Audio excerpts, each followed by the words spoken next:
இடத்தில் காவல் கண்காணிப்பாளருக்கு கிடைத்த ரகசிய தகவலின் அடிப்படையில் தனியார் இடத்தை சோதனை செய்தபோது மணல் கடத்தி பதுக்கி வைத்திருந்த சதாசிவம் மற்றும் சூர்யா என்ற இருவரை போலீசார் கைது செய்தனர். தொடர்ந்து அவர்களிடமிருந்து 35 யூனிட் ஆற்று மணலையும் மற்றும் கடத்தலுக்கு பயன்படுத்திய 2 லாரிகள் மற்றும் காரையும் பசுபதிபாளையம் போலீசார் பறிமுதல் செய்த நிலையில் வழக்கு பதிவு செய்து நீதிமன்ற காவலுக்கு அனுப்பி வைத்தனர்.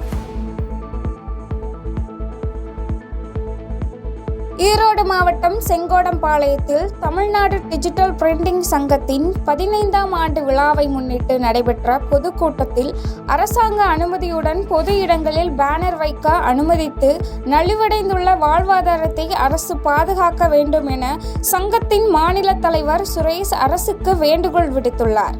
மேலும் பேசிய அவர், ஊராட்சிகளுக்கு 15,000 ரூபாய் கட்டணம் என்பது மிகுந்த அதிர்ச்சியை அளிப்பதாகவும் இந்த கட்டணத்தை திரும்ப பெற வேண்டும் எனவும் அரசுக்கு கோரிக்கை விடுத்துள்ளார். ஊராட்சிகளை வைக்கக்கூடிய பேனர்களுக்கு 1000 ரூபாயும், விளம்பர பலகைகளுக்கு போர்டிங்ஸ் என்று சொல்லக்கூடிய விளம்பர பலகைகளுக்கு இருக்கக்கூடிய அதற்கு 15,000 ரூபாய் என்று அறிவித்தார். சென்னைக்கு 6,000 ரூபாய் தான்.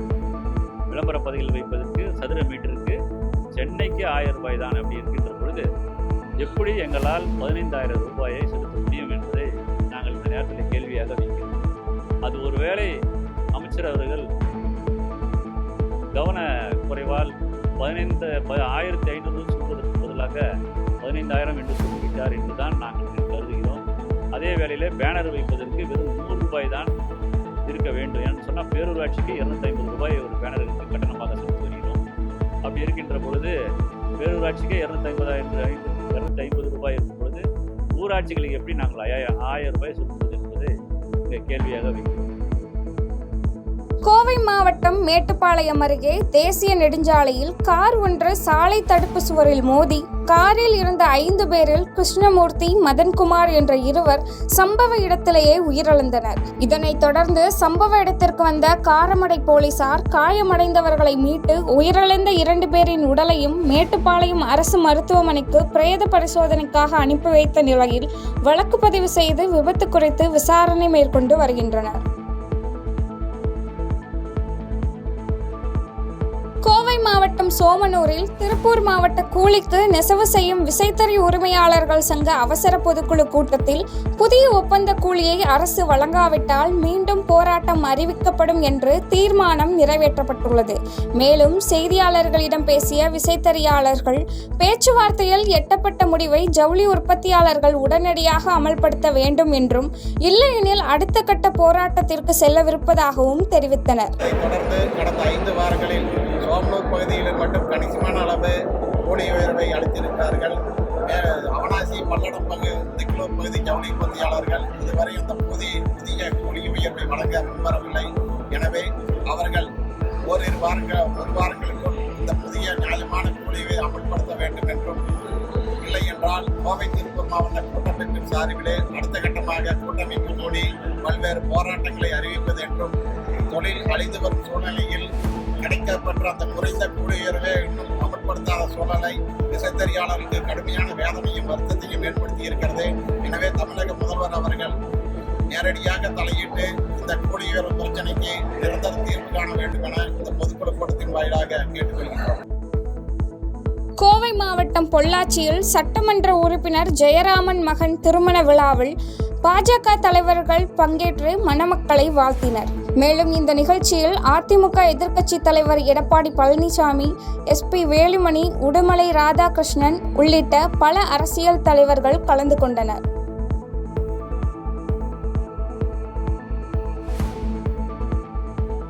சென்னையை அடுத்த கோயம்பேடு அருகே யமஹா மற்றும் R15 இருசக்கர வாகனங்களை குறிவைத்து திருடிய ஆல்பர்ட் என்ற நபரை வாகனத்தை தொலைத்த நபரின் புகாரின் அடிப்படையில் கோயம்பேடு கேலவன் போலீசார் கைது செய்தனர்.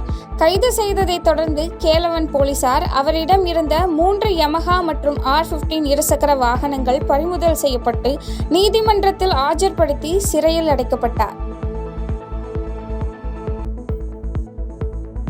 திருவண்ணாமலை மாவட்டம் வந்தவாசி சேத்பட் நெடுஞ்சாலையில் கார் மோதிய விபத்தில் சம்பவ இடத்திலேயே கணவன் உயிரிழந்த நிலையில் செங்கல்பட்டு மருத்துவமனைக்கு மேல் சிகிச்சைக்காக கொண்டு செல்லப்பட்ட போது மனைவி இறந்த சம்பவம் அப்பகுதியில் சோகத்தை ஏற்படுத்தியுள்ளது. இதனைத் தொடர்ந்து சம்பவ இடத்திற்கு வந்த வந்தவாசி வடக்கு காவல் நிலைய போலீசார் படுகாயமடைந்த மகளை மீட்டு கணவர் தர்மர் என்பவரின் உடலை வந்தவாசி அரசு மருத்துவமனைக்கு பிரேத பரிசோதனைக்காக அனுப்பி வைத்து விசாரணை மேற்கொண்டு வருகின்றனர்.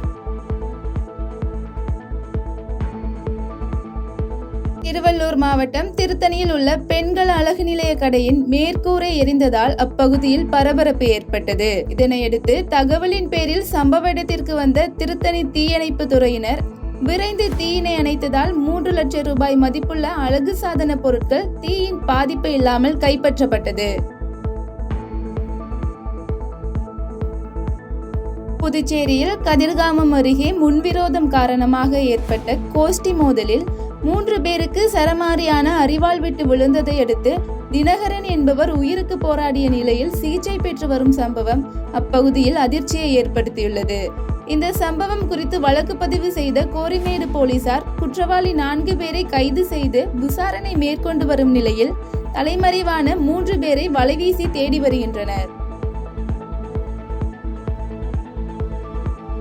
தேனி மாவட்டம் ஆண்டிப்பட்டி அருகே குடும்ப பிரச்சனையில் தீக்குளிக்க முயன்ற கணவனை காப்பாற்ற சென்ற மனைவிக்கும் தீப்பற்றியதில் இருவரும் பலத்த காயங்களுடன் தேனி அரசு மருத்துவக் கல்லூரி மருத்துவமனையில் தீவிர சிகிச்சை பெற்று வருகின்றனர். இந்த சம்பவம் குறித்து கடமலைக்குண்டு காவல்துறையினர் வழக்கு பதிவு செய்து விசாரணை மேற்கொண்டு வருகின்றனர். திண்டுக்கல் மாவட்டம் வடகவுஞ்சி கிராமத்தில் கடந்த 3 நாட்களாக மின்மாற்றியில் தீப்பொறி பறந்து வந்த நிலையில் தற்போது அதிக அளவில் தீ பரவுவதால் அப்பகுதி மக்கள் அச்சமடைந்துள்ளனர். மேலும் இது குறித்து கொடைக்கானல் மின்வாரிய அலுவலகத்தில் தகவல் அளித்தும் எந்த ஒரு நடவடிக்கையும் எடுக்கவில்லை எனவும் ஆபத்தான முறையில் எரியும் மின்மாற்றி முழுவதுமாக வெடித்து சிதறுவதற்குள் நடவடிக்கை எடுக்கப்படுமா என்பதும் கேள்விக்குறியாக உள்ளது என அப்பகுதி மக்கள் தெரிவித்துள்ளனர். மயிலாடுதுறை மாவட்டம் மணக்குடி கிராமத்தில் மனைவி இறந்த துக்கம் தாழாமல் கணவனும் உயிரிழந்துள்ள சம்பவம் அப்பகுதி மக்களிடையே சோகத்தை ஏற்படுத்தியுள்ளது. இதனையடுத்து வயது முதிர்வின் காரணமாக இருந்த தம்பதிக்கு கிராம மக்கள் அஞ்சலி செலுத்தி இருவரது உடலையும் ஒரே நேரத்தில் தகனம் செய்தனர். மதுரை மாவட்டம் அவனியாபுரம் பகுதியில் உள்ள கார்த்திக் என்பவரது வீட்டில் எரிவாயு அடுப்பின் அடியில் இருந்த 3 அடி நீளமுள்ள சாரை பாம்பு பிடி வீரர் ஸ்னேக் பாபு என்பவரால் மீட்கப்பட்டது. இதனையடுத்து மீட்கப்பட்ட சாரை பாம்பு அடர்ந்த வனப்பகுதிக்குள் பத்திரமாக விடப்பட்டது. விழுப்புரம் மாவட்டம் செஞ்சி அருகே உள்ள பழங்குடியினர் குடியிருப்பு பகுதியில் சிலிண்டர் வெடித்து ஏற்பட்ட விபத்தில் 3 வீடுகள் சேதமடைந்துள்ள சம்பவம் அப்பகுதியில் பரபரப்பை ஏற்படுத்தியுள்ளது. இதனையடுத்து சம்பவ இடத்திற்கு வந்த தீயணைப்பு துறையினர் விரைந்து தீயை அணைத்ததை அடுத்து இது குறித்து சத்தியமங்கலம் போலீசார் வழக்கு பதிவு செய்து விசாரணை மேற்கொண்டு வருகின்றனர். அரியலூர் மாவட்டம் ஜெயங்கொண்டம் பகுதியில் அன்புமணி அவர்களால் மாவட்ட செயலாளராக அறிவிக்கப்பட்ட தமிழ்மறவன் போலீசாரால் கைது செய்யப்பட்ட சம்பவம் பரபரப்பை ஏற்படுத்தியுள்ளது. மேலும் ராமதாஸ் அவர்களால் மாவட்ட செயலாளராக அறிவிக்கப்பட்ட ரவி முன்னிலையில் நடைபெற்ற பொதுக்குழு கூட்டத்திற்கு தமிழ்மறவன் செல்ல முயன்ற போது அவரை கைது செய்த போலீசார் ஜெயங்கொண்டத்தில் உள்ள தனியார் திருமண மண்டபத்தில் காவலில் வைத்துள்ளனர்.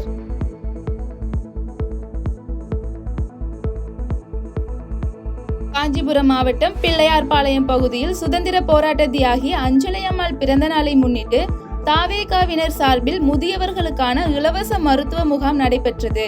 மேலும் மாவட்ட செயலாளர் தென்னரசு தலைமையில் நடைபெற்ற இந்த முகாமில் 300க்கும் மேற்பட்ட முதியவர்கள் கலந்து கொண்டு பயனடைந்தனர். செய்திகளை உடனுக்குடன் தெரிந்து கொள்ள கீழ்கண்ட கேபிள் மற்றும் DTH நெட்வொர்க்குகளில் எம்நாடு செய்தி தொலைக்காட்சியை காணுங்கள். பாதகம் செய்பவரை கண்டால் நாம் பயம் கொள்ளலாகாது பாப்பா. மோதி மிதித்து விடு பாப்பா, அவர் முகத்தில் உமிழ்ந்து விடு பாப்பா. அண்மை செய்திகளை உடனுக்குடன் தெரிந்து கொள்ள இணைந்திருங்கள் எம்நாடு தொலைக்காட்சியுடன்.